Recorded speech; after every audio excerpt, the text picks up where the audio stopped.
Pakistan Tehreek-e-Insaf is not a party before us.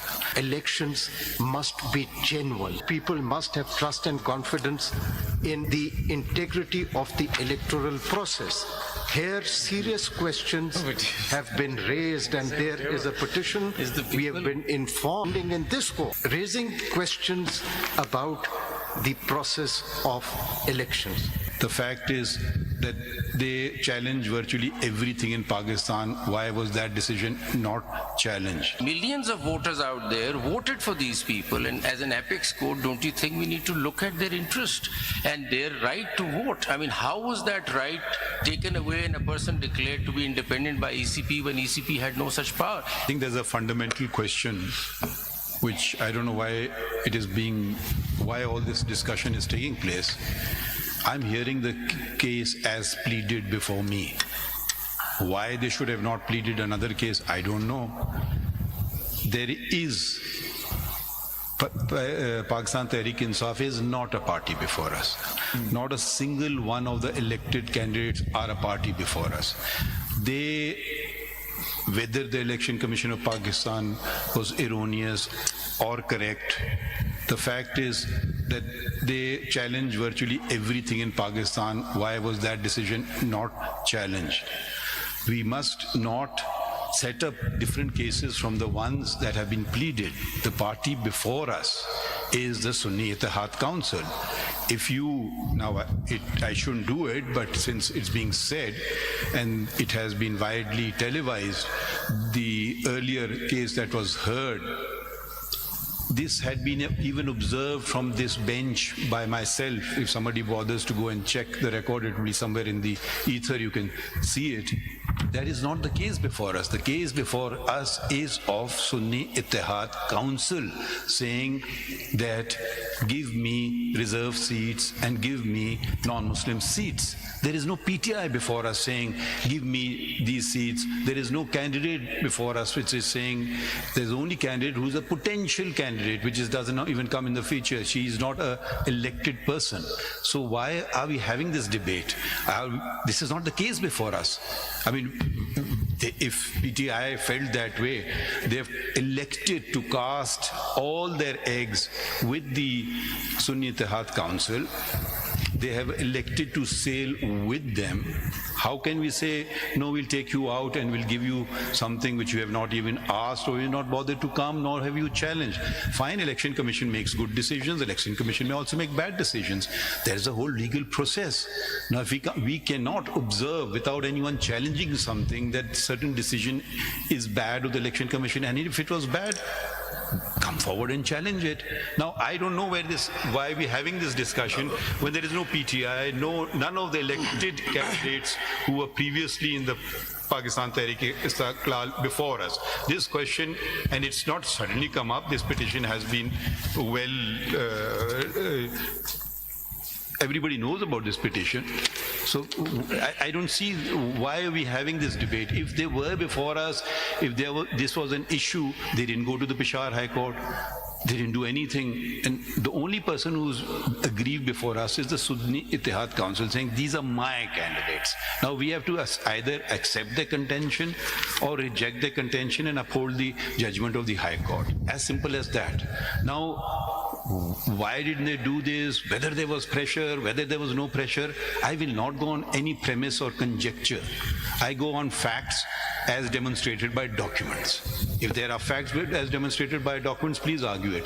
The whole world may know about something. That's not the way judges operate. Judges operate by what comes before them in a pleading. That's how they operate. Otherwise, you'll say, he committed murder. I know it. No, we'll see the evidence that comes before the court of law that will be the determining factor. So why are we having this? Because I don't hear an answer from you. And why are we going into this conjectural thing, if this may have happened, or if this... They've chosen that. That's what I was from day one concerned. Why is PTI not coming forward? They've chosen not to. They think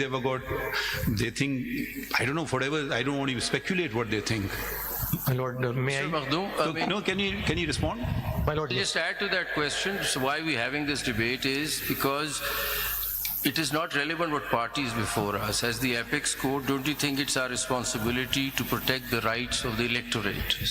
There are millions of people who voted, so the right to vote is sacrosanct, and that has to be protected. Then I would So the right say of my... vote, I haven't finished yet. Okay. So the right of vote has to be looked into. If the right of vote has been deprived from a particular political party, it is for the Apex Court to look into it. So it's a very basic question that people voted for some candidates who submitted their nomination papers as PTI affiliates. How did the Election Commission come up and say you're independent? That is the starting point of the debate. Because millions of voters out there voted for these people, and as an Apex Code, don't you think we need to look at their interest and their right to vote? I mean, how was that right taken away and a person declared to be independent by ECP when ECP had no such power? And then all the things start from there. Then you get into the SIC and whatever. But the question is, how were they declared independent when they never opted out of that affiliation with the PTI? Hi, Mr. Makhdoom Ali Khan. Today I was reminded of the oath which I gave to 3 judges. Nowhere it says, it simply says, abide by the Constitution and the law. And that's what I'm doing. And that's what my legal constitutional duty is. There are many concerns in society. Who addresses those? I don't know. That's not my concern. My concern is to simply follow the Constitution and the law. My Lord, Where is the electorate mentioned in the May oath? I add to this? In my speaking for myself, the most fundamental right is the right to vote.